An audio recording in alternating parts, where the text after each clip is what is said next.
So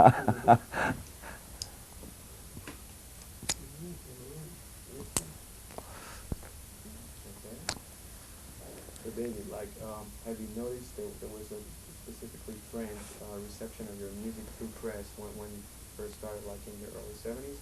You know, the way people were approaching you, or like reviewing your shows. Do you think that in rock and folk, people it was the only media at the time, like rock media at the time in France? Have you noticed a certain anything interesting that it was different, was interesting? Yeah, I think probably. Well, I'm sorry. You have to start because it's not like a Q&A. So oh, I see. Yeah.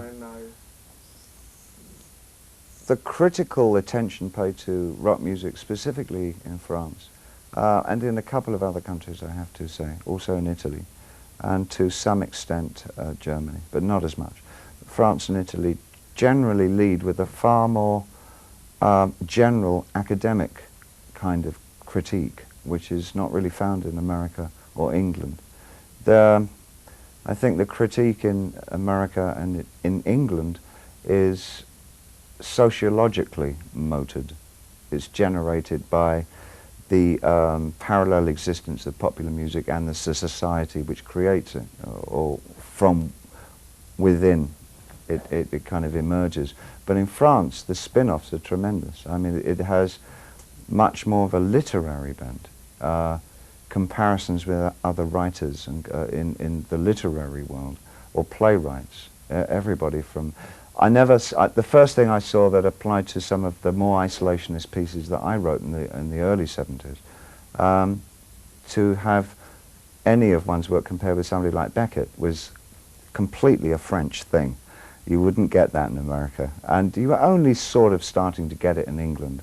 But England really was much more about how it applied to teen culture or society generally. So that's the main thing about French critique, was that it was a lot wider in its net and applied popular music to all kinds of given situations, real and metaphysical. So it made that kind of interesting to have that translated to one. Do you remember any of the people who interviewed you, or like who wrote about you, like Steve Adrien, who wrote like a whole concept of orphan? Well, I remember that. Yes, I remember them as I do most of my early life, in a vague and loving way. Yeah. All right. Can you say that to a certain extent, like there was an interaction between what you were reading about yourself and like your music and the way you were, like as at a moment as the influencer, like really interested you to the point that you really paid attention to it? I think I'd react to those interviews, rather those reviews, specifically if there was any comparison with people that I hadn't read. And I would immediately go and read them and see why, and then if I liked them, I'd agree. And often, I mean, it did lead me into new areas. I mean, someone like Gide was somebody I would never probably have read, actually. I'd only got as far as Genet. And Gide was, I found, really quite an eye-opener. And I was waiting for Camus to come up, but it never did. So I had to read him all on my own. Yeah. What about G? Like, you could be more specific? Anything happened, like, you read about someone, like... Yes, someone somewhere mentioned Gide, and so it just made me go out and sort of check him out, as one does, you know. Thought, who's this guy? At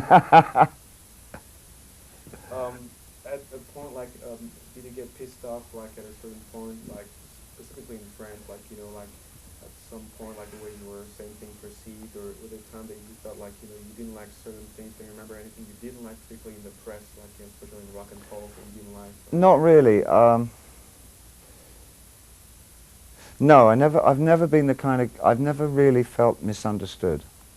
Maybe I'm just too arrogant, but I've always felt that I'm right and everybody else is wrong, if I'm not agreed with.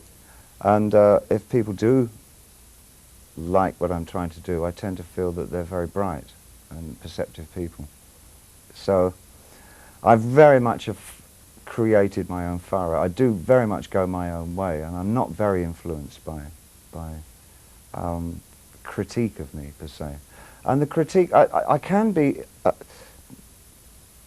if it really is a critique that's come from the heart, and it's something that it's built on a positive understanding, if it's not just personality assassination or that nature of writing, if it is somebody who obviously has looked at my work but does see weaknesses and does see ways that it has gone off its potential target, or some ways that it could be improved, I do take note of it. There are 2 or 3 critics that I do pay very careful attention to.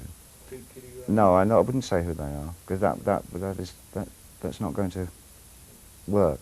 But there are 2 or 3 guys that I read, because I know that they have quite a good knowledge of music, and that they understand what they're listening to, and often they will look at something in a more objective way than I would have, and it's quite interesting. And I will bear in mind on future work what they were saying about the weaknesses maybe that I've had in my work. And that's that kind of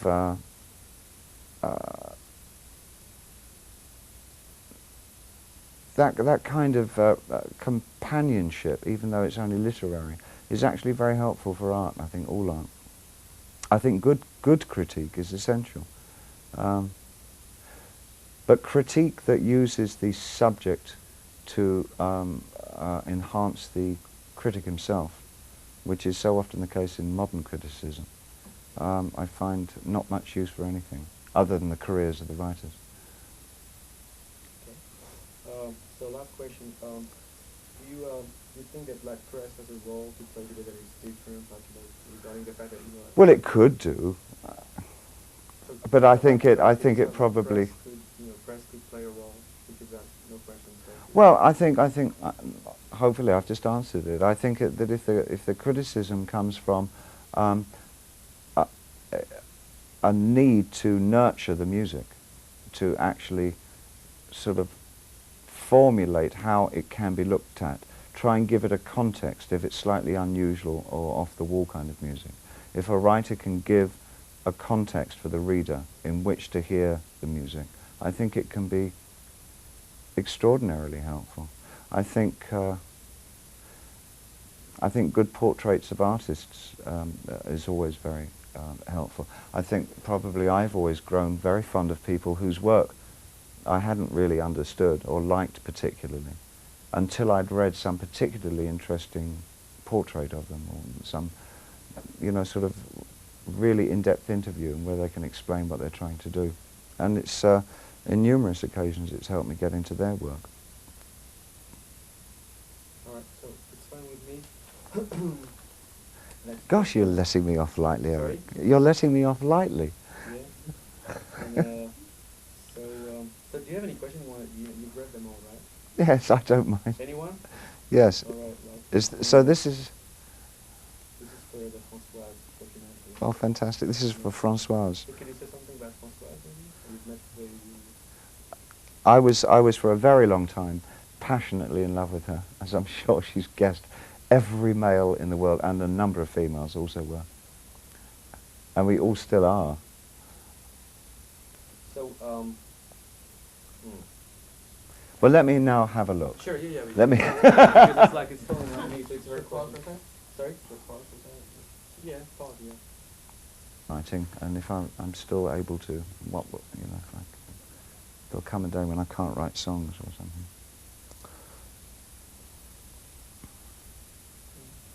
All right, so do you worry about songwriting or your abilities? I don't think I think in terms of writing anything or painting anything, in terms of a project that has to be done. So I guess